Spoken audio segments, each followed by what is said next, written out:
신정동국 예제 승남 건수편을 보고 있는데요. 여기는 동국 예지 승남 서문의 내용이 되겠습니다.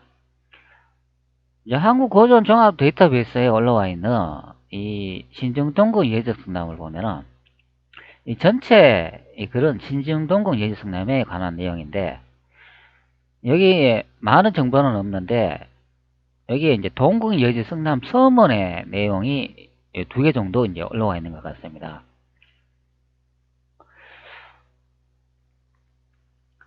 현재 우리나라에서 이 지리서 중에 신정동국 예지 승남하고 동국 예지 승남 이 두 권을 언급해 주고 있는데요. 근데 제가 이제 고지도 이제 전문 사이트나 이런 데 찾아가 보니까 현재 이 동국 예지 승남에 대한 이 사서는 지금 현재 한 권도 없다고 합니다. 결론은 여기에 이제 동국 예지 서문의 내용도 이 신중 동국 예지 승남의 권수가 이제 남아있기 때문에 거기에 잠시 이제 기록된 내용이 되겠습니다. 어느 시점인가 이 동국 예지 승남에 관한 서적은 다 사라지고 없다, 그런 내용을 확인할 수가 있었습니다. 현재 블로그를 하나 보고 있는데요. 여기 보면 우리나라 지도에 관한 그런 내용을 많이 소개해 주고 있습니다. 우리나라 최초의 목파 한번 전국지도 팔도 총도라고 이제 소개를 해주는데, 자, 요래 아쪽으로 보면은 여기 이제 동국 여지 성남에 첨부된 지도이다, 이런 내용을 볼 수가 있습니다.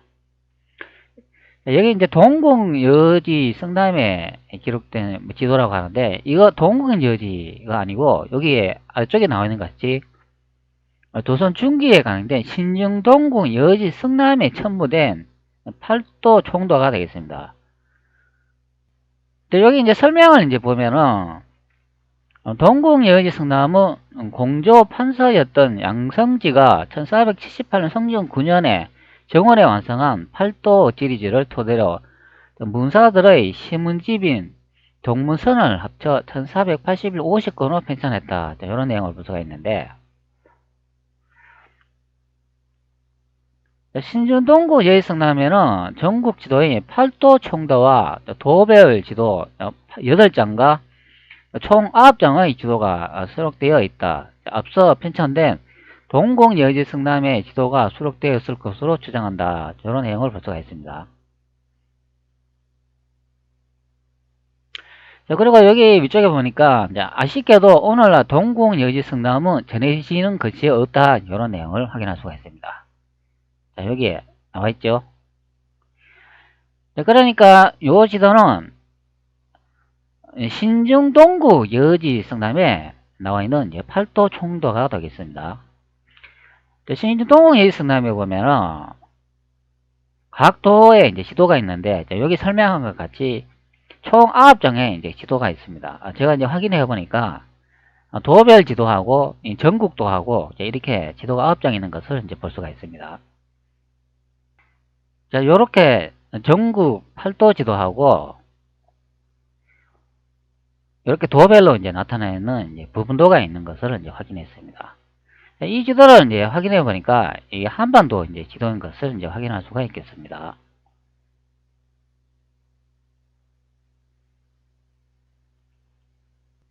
신정동국 여지 성남은 한반도의 지명을 기록한 그런 서적인 것 같습니다. 현재는 신정동국 여지 성남에 기록되어 있는 동고 여지 성남 서문의 일부 내용이 되겠습니다. 제가 동국 여지 성남은 대륙 지명을 적어 놓은 거라고 계속 이야기해 드렸잖아요. 앞전에 올린 영상에도 보면 여기 이 부분 성화 기원 17년이라고 되어 있잖아요. 그리고 여기에 이제 서거정이 절을 하고 머리를 조아리며 상가 서문을 쓰나이다, 저렇게 되어 있는데, 근데 이 동국예의 성남은 우리 조선에서 만들었잖아요. 그럼 조선 임금이 이때 제가 누구였다고 설명을 해드렸습니까? 제9대 이제 성종이라고 설명을 드렸잖아요. 그러면 이 서거정은 왜 우리 임금인 성종한테 왜 이 책을 바친다는 그런 내용을 쓰지 않고 성화라는 중국 황제에 대해서 왜 언급을 하고 있을까요? 자, 여기 나오니까 성화는 지금 명나라의 제8대 헌종이 되겠습니다. 여기 이제 성화라고 적혀 있죠. 그렇게 이제 생각을 하니까 이제 이 부분이 너무 더 이상한 거 되겠습니다. 그러면 성종한테 저라고 머리를 조아린다고 그렇게 적어놔야 되는데 왜 성화라고 적어놨을까요? 자, 여기 원문에 보면 여기 성화라고 되어 있죠. 자, 그리고 여기 보면은 서거정이라고 이제 원문을 이제 확인할 수가 있습니다. 자, 원문 이미지 선택 후 한번 확인해 보도록 하겠습니다. 여기 이제 P라고 되어 있는데 이 부분 선택하면은 가까이 접근할 수가 있겠습니다. 자, 현재 원문을 보고 있는데 자, 성화라는 이름을 확인할 수가 있고 이게 서거정이라는 이름도 이제 확인할 수가 있겠습니다. 자, 그리고 여기 보면은 성화 기원 17년이라고 이게 날짜가 나와 있지 않습니까? 계산해 보도록 하죠. 자, 그래서 앞전에 올린 영상에 보면은 제가 중화인민공화국의 이 임금의 연대를 뭐 조작했다 이제 그렇게 얘기를 했는데 그래서 여기 보면은 성화 기원 17년이라고 되어 있지 않습니까? 여기 이제 날짜가 연이 이제 나와 있는 것을 볼 수가 있습니다. 기원 17년이니까 성화가 제위했는 날로부터 해가 이제 17년이 이제 지나는 그런 시점이라고 설명을 하고 있습니다. 그리고 여기에 신축 4월이라고 되어 있는 것을 이제 볼 수가 있습니다. 성화 기원 17년하고 신축 4월이라는 이 날짜를 이제 볼 수가 있으니까 그러면 이것을 한번 계산해 보도록 하죠. 성화라고 하지 않습니까? 그러니까 성화가 1464년도 이제 제위를 했으니까 계산기로 1464 더하기 앞전에 17년이라고 했으니까 17을 더하면 1481년인 것을 확인할 수가 있죠. 자, 그러면 성화가 기원 17년은 앞전에 계산한 것 같이 1481년인 것을 확인할 수가 있습니다. 그러면 이따가 이제 신축년이라는 그런 이야기가 되겠죠. 신축년의 간절을 한번 확인해 보겠습니다. 신축년은 60간지의 38번째 해이다. 서력 연도를 60으로 나눠 나머지 41인 해가 해당된다. 자, 여기에 제2000년기를 보면 1481년도를 이제 확인할 수가 있습니다.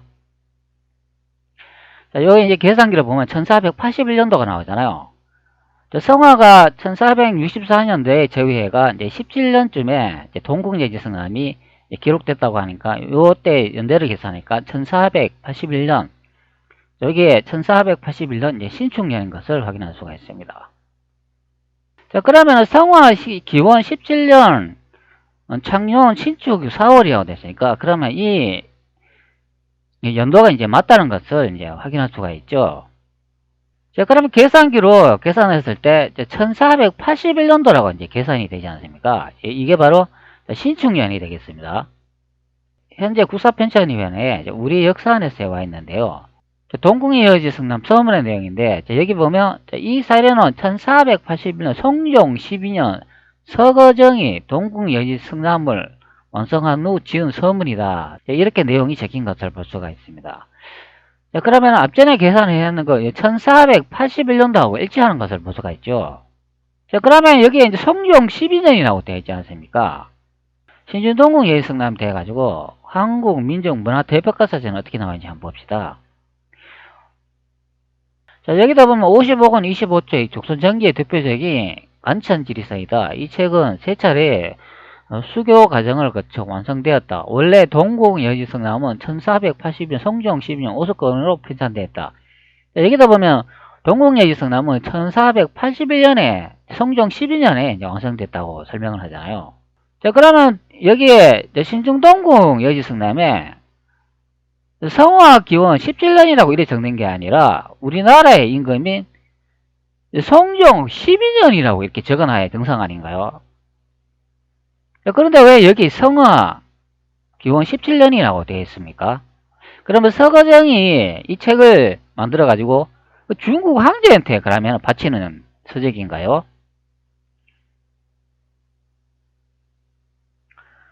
이거 좀 이상하지 않나요? 성화 기원 17년이라고 이렇게 적혀 있는 게. 자, 여기는 동궁에 이제 성담을 바치는 전이라고 되어 있는데요. 자, 여기도 한번 봅시다. 자, 요 아래쪽에 보면 여기도 성화 17년 4월 19일에 추충 정난 익대 순성 명랑 자리 공신 보국 숭록 대부 선성 부원군 겸 영경 연사 신 노사신 등은 상가 전을 올리나이다. 자, 여기다 보면 노사신이 성화한테 또 올리는 것을 이제 볼 수가 있습니다. 좀 이상하죠? 자, 그리고 여기 이제 신중동군 예지 성남이 서문이 있는데, 이걸 한번 선택해 볼게요. 동궁 예지 성남은 우리 성종대왕조에 편찬한 것이다. 이렇게 내용이 나와 있죠. 동궁 예지 성남, 우리 성종대왕조에 편찬한 것이다. 성종대왕께서는 계속하여 밝히는 학문으로 온갖 정치를 하시는 여가에서 여지 도지에 유의하시어 이런 내용을 볼 수가 있습니다. 그러면 서거정이 여기 나와 있는 것처럼 우리 성종대왕조에 편찬한 것이라고 됐으니까 성종한테 올려야 정상이잖아요. 자, 그런데 동궁여지 성남의 이제 서문을 내용 보면 여기 성화라고 되어 있죠. 여러분 좀 이상하지 않나요? 자, 여기 성종이라고 적혀 있어야지 왜 성화 기원 17년이라고 적혀 있을까요? 자, 앞전에 제가 이제 성화 기원 17년을 이제 계산을 하니까 1481년도인 것을 이제 확인을 했습니다. 현재 이제 조선왕조 이제 실록에 와 있는데요. 여기에 성종 편에 이제 와 있습니다. 자, 아래쪽으로 이렇게 내려와 보면 여기 성종 12년 1481년 신축이라고 적힌 것을 이제 볼 수가 있죠. 1480년에 신축년인 것을 확인할 수가 있고, 이때가 이제 성종 12년인 것을 확인할 수가 있습니다. 자, 그러면 우리 역사네트 사이트처럼 1480년 성종 12년에 서거정이 동궁 여지 성남을 완성했다. 그리고 지은 서문이다. 이 내용이 이제 맞는 것 같습니다. 그러면 제가 이제 계산기로 이제 계산했을 때 하고 이렇게 따져보면 성화 기원 17년이라는 이 내용도 맞고 1481년 성종 12년에 만들어졌던 이 내용도 이제 맞는 것 같습니다. 자, 그러면 실록의 성종 12년 1480 시축년 이것도 그럼 내용이 이제 맞는 것 같습니다. 자, 그러면 종합적으로 한번 생각해 봅시다. 그러면 명나라의 8대 임금이 성화라는 사람도 있고, 그러면 조선의 제9대 임금이 성종도 있었다고 이제 예상해 볼 수가 있겠죠. 그러면 동궁여지 성남을 이때 만든 시기에 그러면 명나라의 황제가 한 명이 있고 그 조선의 황제가 또 한 명 있고 이러면 두 명 있다. 이제 그렇게 생각해 볼 수가 있겠죠. 그런데 실록에 보면은 주원장은 태조 이성계에게 목에 베어 죽었다고 이제 설명이 되어 있잖아요. 저는 이 부분이 좀 생각해 보면 이렇다고 한번 생각해 볼 수가 있겠습니다. 명나라 황제의 여기 보면은 연호를 보면은 여기 이제 묘호를 이제 볼 수가 있죠. 묘의 아래쪽으로 이렇게 내려가 보면 여기 이제 태조, 뭐 흥종, 해종 이렇게 인종, 선종 이렇게 나와 있는 것을 이제 볼 수가 있습니다. 자, 여기 헌종, 성화라고 되어 있잖아요. 그렇기 때문에 이 현종이라는 거는 묘호인 것을 알 수가 있죠. 자, 조선의 국왕도 보면은 여기에 묘호 군호라는 이름을 이제 볼 수가 있습니다. 자, 똑같은 묘호를 이제 확인할 수 있습니다. 자, 그럼 묘호나 군호란 이거에 무슨 뜻일까요? 자, 우리 역사안에서 이제 묘호를 이제 설명하고 있는데 한번 확인해 보도록 하죠. 자, 고려시대, 조선시대에 이제 사용한 그런 호칭이라고 설명을 하고 있습니다. 자, 국왕이 죽은 뒤 종묘의 신의를 배양할 때 붙이는 임금의 효. 묘를 정하는 방식은 조선의 경우 국왕이 죽은 뒤 의정부, 당상, 육조, 참판, 이상, 삼사, 장관, 봉상시, 도제도와 제조 등이 함께 운영해 묘호, 전호, 농요를 동시에 정했다. 논의 후 각각 3개의 이름을 올리며 이 중 하나가 선택되는데 묘로는 종과 조의 2가지를 썼다.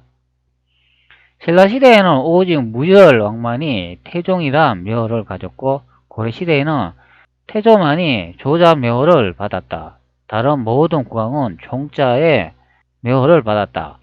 조선은 건국시였던 태조 외에도 세조, 선조, 인조, 영조, 정조, 순조 등이 조자 묘를 받았다. 조나 종은 쓰는데 명확히 규정이 있었던 것은 아니다. 다만 조는 국가를 창업하거나 중단되었던 국통을 다시 일으킨 국왕에게 사용되었고 아울러 이에 준하는 국난을 극복한 국왕도 사용할 수 있었다. 종은 왕위를 정통으로 계승한 국왕으로 국가를 잘 보존하고 통치했다는 의미로 사용된다. 죽은 국왕의 묘를 조나 종으로 결정하는 것에 정확한 원칙은 없다는 사실은 영조, 정조, 순조의 사례에서도 잘 나타난다. 이들은 본래 묘는 영종, 정종, 순종이었다. 이것을 후대에 모두 조로 고쳤다. 위키백과 내용은 어떻게 나와있는지 한번 봅시다. 묘는 중국, 한국, 베트남 등의 동양의 봉건 왕조 국가에서 황제만이 붙일 수 있는 칭호로 군주가 승화한 뒤 태묘에서 군주의 위패를 모시고 제사를 지낼 때 사용되었다.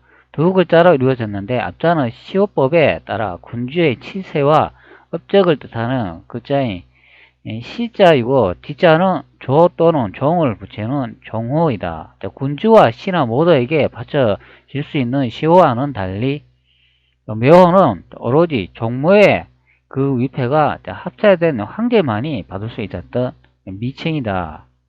본래 묘호는 개국 군주와 같이 공과 업적이 큰 소수로 군주들에게만 허락된 칭호다. 그리하여 중국의 고대 왕정이 상대에서 한대까지 묘호를 가진 군주가 많지 않았으나 점차 모든 군주들이 위패를 태매어 모시면서 일반화되어 중국 당대 이후에는 거의 모든 군주들에게 붙여졌다. 이로 인해 당나라 이후 중국의 군주는 글자 수가 많고 복잡한 시호 대신 묘호로 주로 알려져 있다. 한국의 경우 삼국시대 때 묘에서부터 호칭이 일부 사용되었으나 엄연하게 조나나 시호에 가까웠다. 삼국 중 유일하게 정식 묘를 사용한 왕은 신라의 태종무열왕이었다. 여기 한 낱말 사전에 와 있는데요. 여기 보면 군호라는 뜻을 갖고 있습니다. 임금이 왕자, 종친, 후신을 군으로 봉할 때 내리던 칭호, 수양군, 광해군, 흥성군 등이 있다. 군호는 임금의 왕자를 이제 지칭하는 그런 말이 있는 것을 이제 확인할 수가 있습니다. 그리고 군호는 조선에서 왕의 적자, 왕비의 아들, 이런 내용도 확인할 수가 있고 왕의 서자나 손자 이런 내용도 확인할 수가 있습니다. 그리고 다시 이제 군호를 이제 뜻을 보면은 적출이 아닌 왕자나 종친, 훈신에게 임금이 군을 봉할 때 주는 이름이다. 이런 내용을 이제 볼 수가 있습니다. 신중동궁 여객성남에 이제 동궁여지 성남 서문에 보면 자, 요 성화라는 분이 이제 황제라는 것을 알 수가 있죠. 신중동궁 여지성남 서문의 내용에 동궁 여지성남은 우리 성종 대왕조에 편찬한 것이다. 이런 내용을 볼 수가 있는데 여기 이제 성종이 이제 황제의 그 세자가 여기 이제 한반도에 있었다고 이제 생각해 볼 수가 있겠습니다. 자, 여기 이제 군호의 내용을 보면 적철이 아닌 왕자나 종친, 훈신에게 임금이 군을 봉할 때 주는 이름이다. 이런 내용을 볼 수가 있죠. 왕자라는 내용이 있습니다. 네, 그렇기 때문에 여기에 묘호 군호라고 이렇게 되어 있는데 요 군호라는 것이 있기 때문에 여기 이제 한반도 우리가 이제 조선이라고 생각하는 이 지역은 아마 조선의 이제 황제의 서출생이나 그 왕자가 이제 다스린 지역이라고 이제 생각해 보면 될 것 같습니다. 그렇기 때문에 요 왕자들이 조선의 이제 황제, 즉 임금으로 이제 둔갑했다는 그런 의미가 되겠습니다. 동궁여지성남은 우리 성종대왕의 편찬한 것이다. 이 내용은 성종은 왕자가 이제 된다는 것을 이제 확인할 수가 있고, 동국예지 승남 서문의 내용에는 여기 이제 성화는 이제 황제가 된다는 그런 의미가 되겠습니다. 그러니까 왕자들이 이제 이 한반도에서 한 직책을 맡고 그곳을 이제 다스렸다 이제 그런 의미가 되겠습니다. 사실 대륙은 이제 땅이 크지 않습니까? 각 지역의 이제 광범위한 지역을 이제 다스리기 위해는 이 황제 혼자만으로는 다스리기 어렵기 때문에 황제의 이제 아들이나 그 서자 출신들을 이제 이용해가지고 각 지역으로 이제 보내가지고 그것을 이제 다스리게 하는데 그것에 이제 호칭이 이제 왕으로 이제 바뀌면서 그 지역을 이제 다스리는 경우가 되겠습니다. 그렇기 때문에 실제 이 서화라는 분이 조선의 이제 황제가 되고 우리가 보편적으로 조선 왕조 기록에 기록되어 있는 이분들은 세자나 이제 왕자가 이제 될 가능성이 이제 높다 이제 그런 의미가 되겠습니다. 그렇기 때문에 조선에 구광이라고 되어 있죠. 즉 황제의 아들이거나 세자, 즉 왕이라는 그런 의미가 되겠고, 대륙의 이제 조선 역사를 이제 한반도로 이제 옮겨 놓기 위해서 이렇게 묘호와 군호가 이렇게 한꺼번에 이제 붙어 있다는 거죠. 자, 요 묘호는 이제 황제가 이제 사용하는 그런 호칭이 되겠고, 요 군호는 황제의 이제 자식이나 이제 왕이 사용하는 그런 호칭인데, 이것을 이제 하나로 이제 묶어 놓음으로써 같은 호칭인 것처럼 이제 이렇게 하나로 이제 뭉쳐놨다는 거죠. 그러니까 여기 이제 태조라고 나오는데, 요거는 원래 이제 묘호를 사용하는 분이고, 요 군호까지 요 같이 붙여놨기 때문에, 이 태조가 이제 왕인 것처럼 이제 둔갑되는 그런 형태가 되겠습니다. 실제는 황제죠. 자, 명나라 이제 묘호를 보면 이렇게 묘호라고 이렇게 하나만 이제 적혀 있는 것을 이제 볼 수가 있죠. 자, 그렇기 때문에 조선 역사를 두 개를 이제 분리하는 과정 중에 이렇게 이제 묘호와 군호를 같이 이렇게 뭉쳐 놓음으로써 조선의 이제 왕인 것처럼 둔갑시켜 놓고 명나라의 하나 되어 받는 이제 조선이다 이제 그런 역사를 이제 만들기 위해서 이렇게 이제 두 개로 이제 뭉쳐놨다고 이제 생각하면 되겠습니다. 실제는 이것이 이제 묘 따로 군호 따로 이렇게 따로 이제 구분된다는 거죠. 그러니까 요 묘호는 이제 태조 이성계가 사용한 요 태조의 이제 조자가 돼가는 그런 묘호가 되겠고, 요 군호는 이 태조하고 이제 아무런 상관이 없는 이 한반도에 태조의 이제 자식인 이제 왕자들이 이제 다스렸거나 아니면 여기 이제 군호의 이제 호칭으로 이제 알 수 있듯이 적출이 아닌 왕자나 종친, 후신에게 이제 임금 및 군호를 봉할 때 주는 이름이다. 이런 내용을 볼 수가 있기 때문에 왕자나 종친, 뭐 후신, 요 중에 이제 이 한 분이 이제 한반도를 이제 다스렸다가 이제 보면 되겠습니다. 그렇기 때문에 동국여지 승남 서문에 보면 성화라는 분이 우리가 보편적으로 우리 조선의 이제 황제가 된다고 이제 생각하면 되겠습니다. 서문에 보면은 우리 성종 대왕조에 편찬한 것이다 이제 이런 내용을 볼 수가 있는데 여기는 또 왕이라는 호칭이 들어가잖아요. 그렇기 때문에 요 분은 한반도를 이제 다스린 분이 되지 않을까 이제 생각이 되는 그런 내용이 되겠습니다.